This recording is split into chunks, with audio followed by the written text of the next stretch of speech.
Ini suatu pembinaan atau peraturan yang janggal, Bapak yang punya angkot, kok atas nama saya, meski ada peraturan, untuk angkot, atau bis, atau usaha angkutan penumpang, harus membuat badan usaha.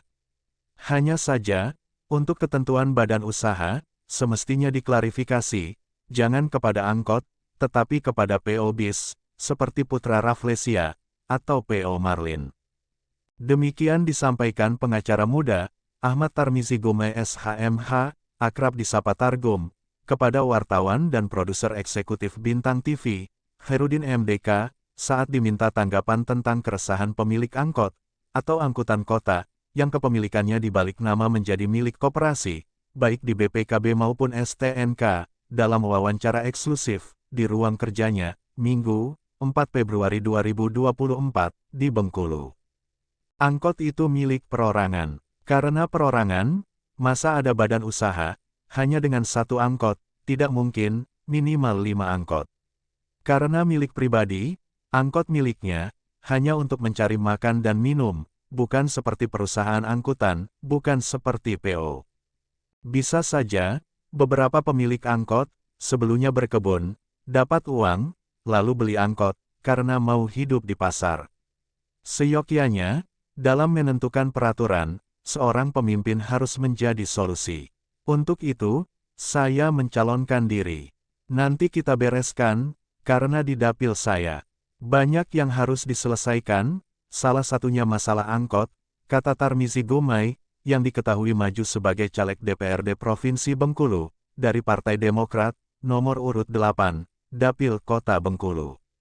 Menjawab pertanyaan, tentang apakah mungkin, tragedi pemilik angkot versus koperasi, berpotensi dibawa ke ranah hukum, menurut dia, kenapa tidak? Sekarang, Pemda Kota gencar masalah pajak, ini kan pajak, ada hasil untuk kota. Jika kemudian, pemilik angkot tidak bisa membayar pajak, karena pengurus badan usaha, atau koperasinya tidak jelas, atau pengurusnya siapa, bisa-bisa penggelapan. Kalau mereka berniat jahat, BPKB atas nama mereka, perusahaan mereka, izin atas nama mereka, lalu mereka gadaikan, itu menjadi persoalan, oleh karenanya, dalam membantu masyarakat, harus sesuai dengan iklim kita. Belum tentu masyarakat pemilik angkot, mengerti atau paham pengelolaan administrasi koperasi.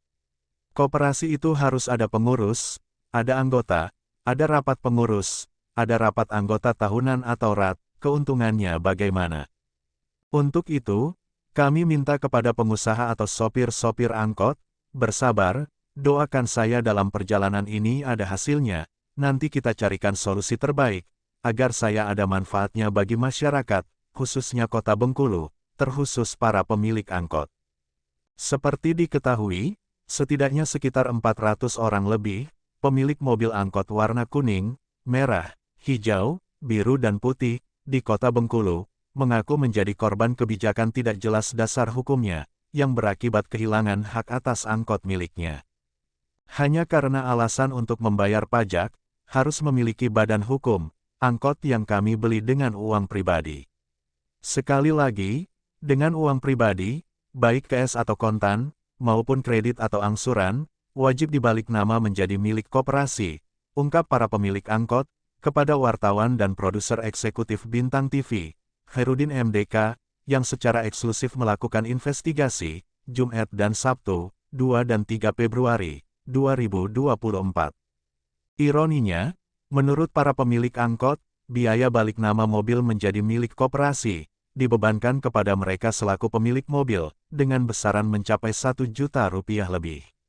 Di lain pihak, saat akan membayar pajak ke Samsat, atau Sistem Administrasi Manunggal Satu Atap, terdiri atas Dinas Pendapatan Daerah atau Dispenda, Direktorat Lalu Lintas atau Ditlantas Polda, dan PT Jasa Raharja Persero. Ada dua versi cara membayar pajak. Pertama, dibayar sendiri oleh mantan pemilik mobil, karena namanya sudah tidak ada di BPKB dan STNK, atau buku pemilik kendaraan bermotor dan surat tanda nomor kendaraan, dengan meminta surat pengantar dari koperasi, dengan membayar sejumlah uang. Versi kedua, pihak koperasi, yang meski bukan pemilik mobil, tetapi identitasnya ada di BPKB dan STNK, yang membayar pajak ke Samsat. Sedangkan mantan pemilik mobil, menyiapkan uang pajak, uang makan, uang rokok, dan uang bensin. Maknanya, nasib pemilik mobil, yang membeli mobil dengan uang pribadi sendiri, seperti kata pepatah, sudah jatuh, tertimpa tangga, kata mereka.